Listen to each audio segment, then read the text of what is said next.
اچھا ثناء اللہ صاحب، یہ بتائیے گا کہ آپ نے بات جوڑ اور دیر کا ذکر کیا. پچھلے کچھ عرصے کے اندر آپ نے دیکھا، یقیناً ہم نے بھی دیکھا، رپورٹ بھی کیا، بات جوڑ اور دیر کے اندر کچھ ڈسٹربنس نظر آ رہی ہے. ایسے واقعات رونما ہو رہے ہیں جو اس چیز کی انڈیکیشن کر رہے ہیں کہ جس چیز پر کنٹرول حکومت نے، ہماری فوج نے کر رکھا تھا، اس میں کچھ حد تک پینیٹریشن ہے. کیا یہ پینیٹریشن قبائلی علاقوں کے ضم ہو جانے کے بعد زیادہ ہو رہی ہے؟ یہ اس کی کوئی وجہ ہے، یا اس کے اوپر کوئی ہماری گرفت لوز ہو رہی ہے، یا جو دہشت گرد ہیں یا جو ایسے منظم گروہ ہیں وہ زیادہ سٹرونگ ہو رہے ہیں، پولیس کا ہولڈ کمزور ہو رہا ہے، ہو کیا رہا ہے؟ کیونکہ یہ کنٹینیوسلی جو ہے وہ پاکٹس کے اندر، بٹس اینڈ پارٹس کے اندر ایسے واقعات ہو رہے ہیں اور معاملات گڑبڑ کی طرف جا رہے ہیں. کوئی طالبان کے کوئی ایسے گروپس تو نہیں ہیں جو یہاں پہ واپس سٹرونگ ہو رہے ہیں؟ کوئی طالبان انفلوئنس واپس تو نہیں یہاں پہ سٹرونگ ہو رہا چارسدہ یا اس کے متحصل اور علاقوں میں؟ باجوڑ بھی ہے بڑا اہم. میں صرف یہ جتنی آپ نے ڈائنامکس بتائیں، یہ ڈائنامکس ہیں ضرور، لیکن یہ جتنے بھی آپ نے علاقے بتائے وہاں سے گرفتاریاں بھی ہوئی ہیں. لیکن میں اس کا سمپلی ایک جواب دے سکتا ہوں کہ انٹرنیشنل ویریبلس ہمارے ہاتھ میں نہیں ہیں، نیشنل ویریبلس ہمارے ہاتھ میں ہیں. تو what is going on internationally پولیس کی ناٹ کنٹرول اٹ، اور nationally variables we can control and influence the national variables. Sir دیکھیں، جو انٹرنیشنل ویریبلز ہیں، میں آپ کی بات سمجھ رہا ہوں، آپ کا اشارہ کس جانب ہے، لیکن انٹرنیشنل ویریبل کو ہم نے لوکل ایڈمنسٹریشن سے ہی قابو میں کرنا ہے نا، اسی سے کنٹرول کرنا ہے، اور یقیناً آپ اور آپ کے لوگ کوشش کر رہے ہیں، لیکن چیزیں اس طرح نہیں ہیں جس طرح ہم ایکسپیکٹ کر رہے ہیں کہ آج ہونی چاہیے. فیکٹ آف کا معاملہ ہمارے سر پہ ہے، بہت سارے معاملات ہیں جو سر اٹھائے ہیں پاکستان کے اوپر. 2014 میں اے پی ایس کا سانحہ ہوتا ہے، اس کے اندر انٹرنیشنل ہاتھ ملوث ہوتا ہے. بھارت کی ایمبیسی کے اندر ایک شخص رابطے میں ہوتا ہے. نیشنل سیکیورٹی ایڈوائزر نے یہ بات کہی، ڈاکٹر محی یوسف نے میرے پروگرام میں آ کے یہ بات بھی انہوں نے کہی. یہ واقعہ آج پھر ایک تعلیمی مدرسے پہ ہوتا ہے اور وہاں پہ 1200 کے قریب لوگ موجود ہیں. آپ یہ بتائیے کہ آپ اس کو کتنا فیلئر کہتے ہیں؟ چلے مجھے یوں سوال پٹ کرنے دیجیے، پولیس کا کتنا فیلئر ہے؟ آپ کے پاس تو تھریٹ الرٹ موجود تھا. نا، آپ یہ بات صحیح کہہ رہے ہو کہ مطلب اگر واقعہ ہو گیا ہے تو کسی نہ کسی کا فیلئر ہے، اس میں کوئی نہیں کہتا. بتائیے کس کا فیلئر ہے؟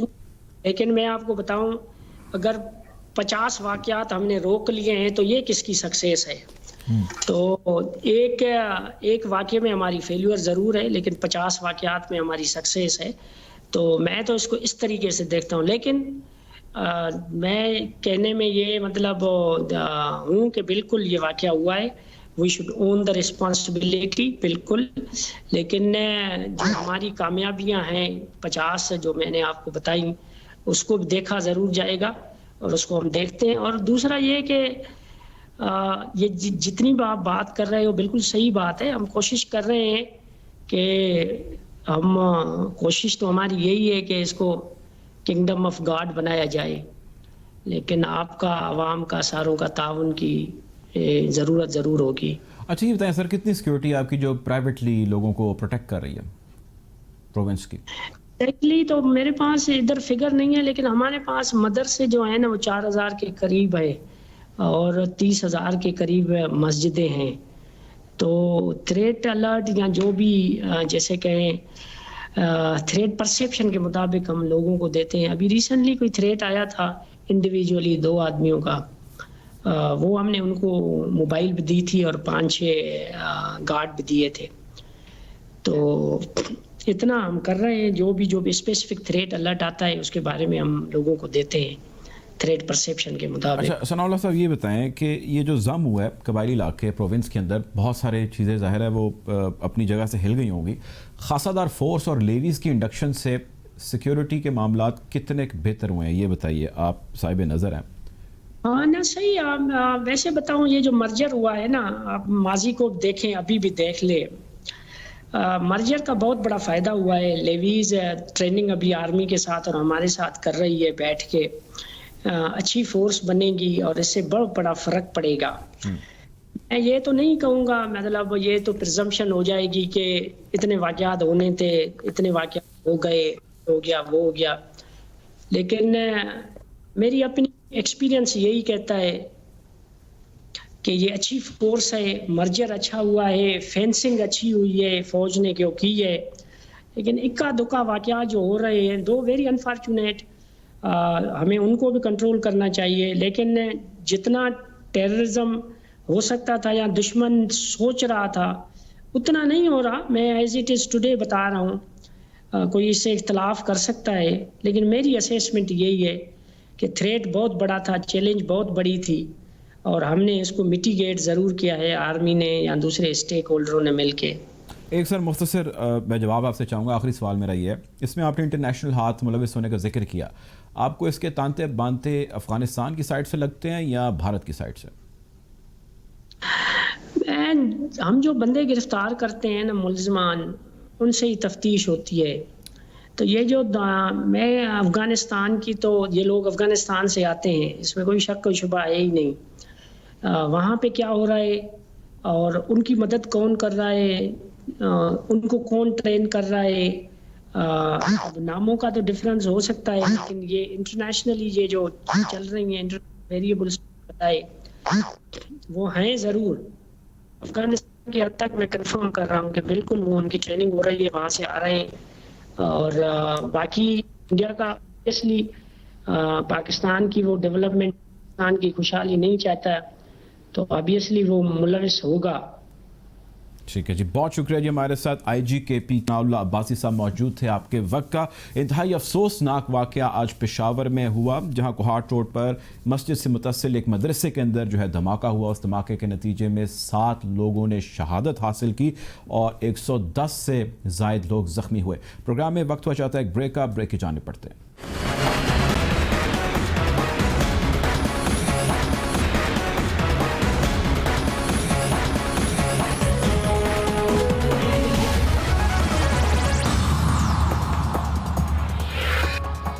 Welcome back after the break. Programme میں آج ہم بات کریں گے کشمیر میں ہونے والے یوم سیاہ کے حوالے سے.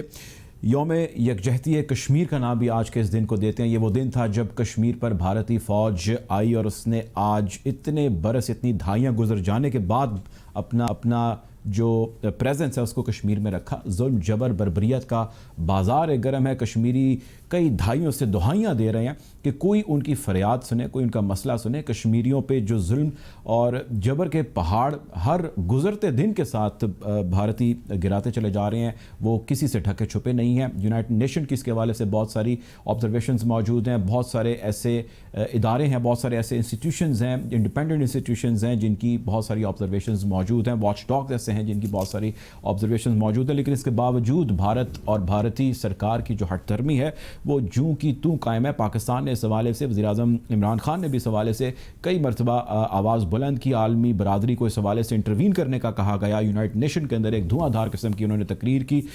پاکستان کے نیشنل سیکیورٹی ایڈوائزر نے اس کے حوالے سے ایک آفر دی کہ ہم کسی بھی صورت میں پروسیس کو آگے ہم بڑھا سکتے ہیں اگر بھارت اس کو کسی بھی طرح آگے بڑھا کر لے کر چلنا چاہے.